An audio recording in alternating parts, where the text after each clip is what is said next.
Bismillahirrahmanirrahim. Assalamualaikum warahmatullahi wabarakatuh. Apa kabar pada hari ini? Alhamdulillah, luar biasa. Allahu Akbar. Semoga kita semua selalu berada di dalam kesehatan serta selalu semangat menuntut ilmunya, ya, walaupun masih dalam keadaan PJJ.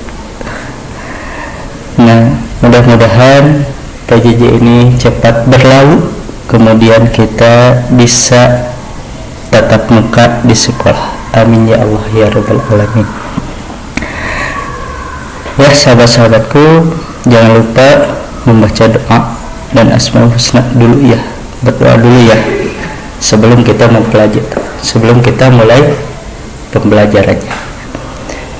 Untuk berdoa, yuk kita mulai dengan bacaan basmalah. Bismillahirrahmanirrahim. Ada yang sudah mengetahui pengertian dari Asmaul Husna atau iman kepada Allah?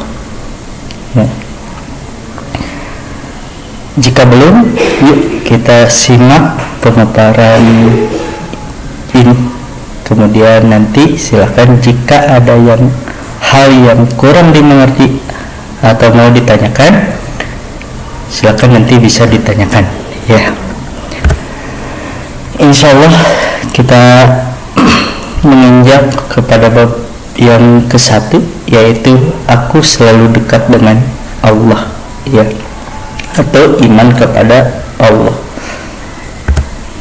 Nah, di sini iman kepada Allah ini berkaitan dengan Asmaul Husna juga, ya, karena Asmaul Husna yaitu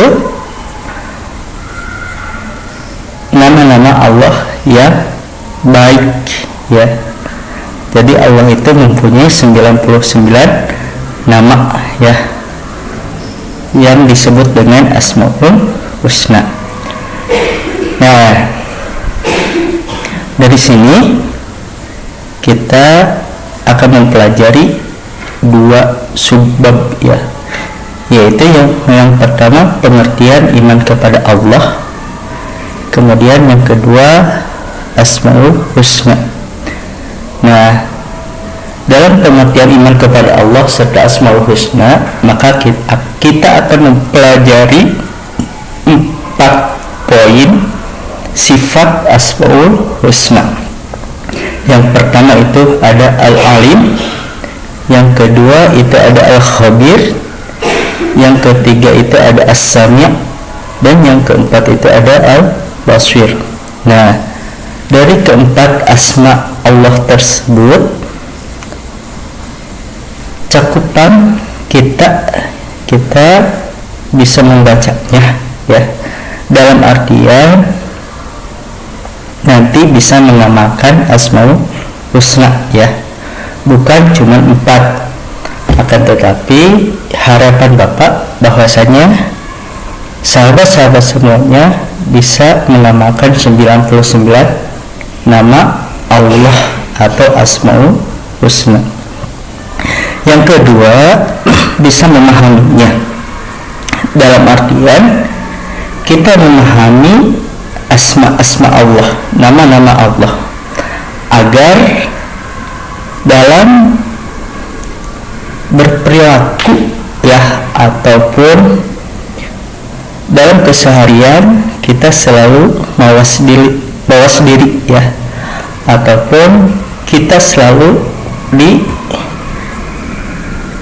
dilihat oleh Allah. Harapan Bapak seperti itu, ya, dengan kita mempelajari Asmaul Husna, ya. Tetapi kalau pekan ini kita akan mempelajari pengertian iman kepada Allah. Nah, pengertian iman kepada Allah. Sebelumnya ada yang sudah tahu apa itu iman, ya. Iman menurut bahasa ialah percaya atau yakin bahwasanya Allah itu ada, ya.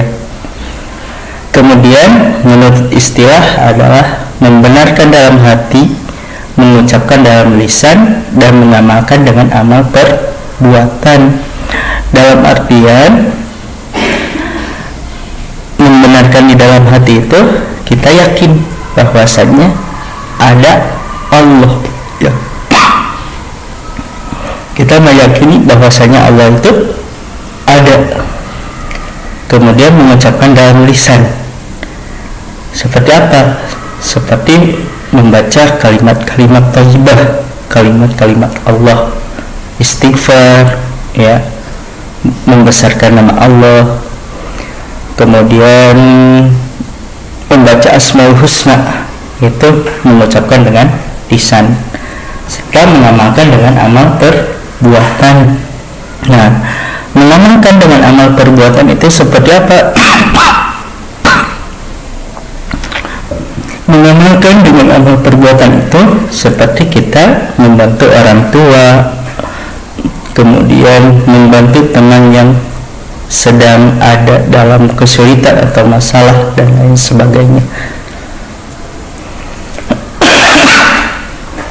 Itu iman menurut bahasa dan menurut istilah. Nah, kemudian tanda-tanda adanya Allah itu bagaimana, ya, agar kita mengetahui tanda-tanda bahwasanya Allah itu ada. Itu ada dua dalil, ya. Ada dalil naqli serta ada dalil aqli.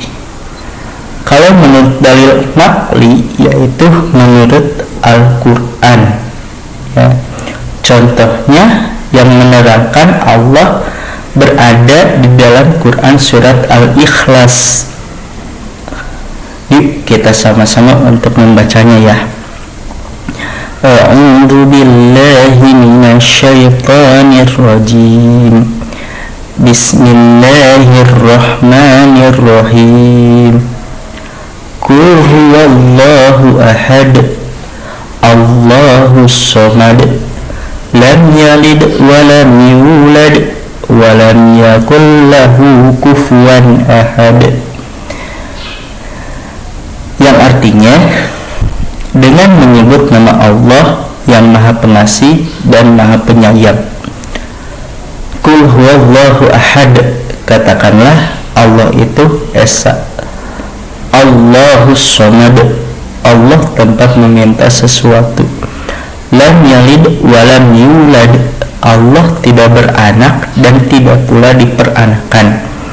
Wa lam yakul lahu kufuwan ahad, dan tidak ada sesuatu yang setara dengannya.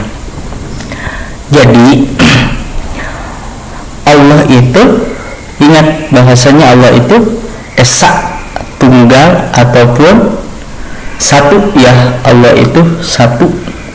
Nah, kebayang kalau ada Allah dua, itu bagaimana, ya. Makanya Allah itu tidak beranak dan tidak pula diperanakan. Nah, bagaimana adanya Allah? Allah alam, itu sudah ada, ya, tidak beranak dan tidak pula diperanakan. Itu Allah, ya, yang harus diesakan. Kita yang harus ibadah, yang harus kita yang harus beriman kepada Allah, meyakini bahwasanya Allah itu ada, ya. Nah, dan poin yang pertama menurut dalil naqli itu salah satunya di dalam Quran surat Al-Ikhlas ini, ya, bahwasanya Allah itu esa. Allah tempat meminta sesuatu. Allah tidak beranak dan tidak pula diperanakan, bahkan tidak ada yang setara dengannya. Dalam artian manusia tidak ada yang sombong, tidak ada berhak yang disombongkan. Karena apa? Karena ada yang berhak sombong, ada yang berhak lebih sombong, yaitu Allah Subhanahu wa ta'ala. Kita itu hanya titipan, ya, dan nanti akan kembali lagi kepada Allah. Begitupun yang lainnya, ya. Makhluk hidup, makhluk mati yang lainnya pun akan kembali lagi kepada Allah. Nah, bagaimana kalau menurut dalil akli, ya? Menurut dalil akli, yaitu dalil yang menurut akal fikiran. Dengan cara apa? Dengan cara melihat ciptaannya. Nah, ada di dalam Quran surat Al-Hasyr ayat 24. Yuk kita sama-sama untuk membacanya kembali. A'udzu billahi minasyaitonir rajim. Huwallahul khaliqul bari'ul musawwiru lahul asmaul husna yusabbihu lahu ma fis samawati wal ard wa huwal azizul hakim. Dialah Allah yang menciptakan, yang mengadakan, yang membentuk rupa. Dia memiliki nama-nama yang indah. Apa yang di langit dan di bumi bertasbih kepadanya, dan dialah yang maha perkasa, maha bijaksana. Quran surat Al-Hasyr ayat 24. Jadi segala apapun itu makhluk hidup, ya, mau manusia, kemudian mau hewan, binatang, mau tumbuh-tumbuhan, ataupun makhluk yang mati, itu bertasbih kepada Allah. Gunung-gunung bertasbih kepada Allah dan lain sebagainya, ya. Lihat keindahan Allah, ya. Adanya kita, adanya gunung, kemudian adanya ciptaan-ciptaan yang lain, itu pasti ada yang menciptakan. Siapa yang menciptakan itu? Yaitu Allah Subhanahu wa ta'ala, ya. Jadi sekali lagi, kalau dalil menurut akal pikiran untuk lebih jelas, ya, untuk lebih mengetahui bahwasanya Allah itu ada, lihat saja yang namanya apa, ya, yang namanya ciptaan-ciptaan Allah. Banyak ciptaan-ciptaan Allah di sini, ya. Semua bertasbih kepada Allah. Ada kursi, pasti kursi itu bertasbih kepada Allah. Meja, lampu, pokoknya semua makhluk yang ada di bumi ini, ya, dari makhluk mati sampai makhluk hidup, dari tanah sampai langit, itu semuanya bertasbih kepada Allah Subhanahu wa ta'ala. Nah, cukup sekian sahabat-sahabatku semuanya. Mudah-mudahan sahabat-sahabatku semuanya bisa faham dan bisa mengamalkan serta mengerti, ya, apa yang sudah dijelaskan oleh Bapak.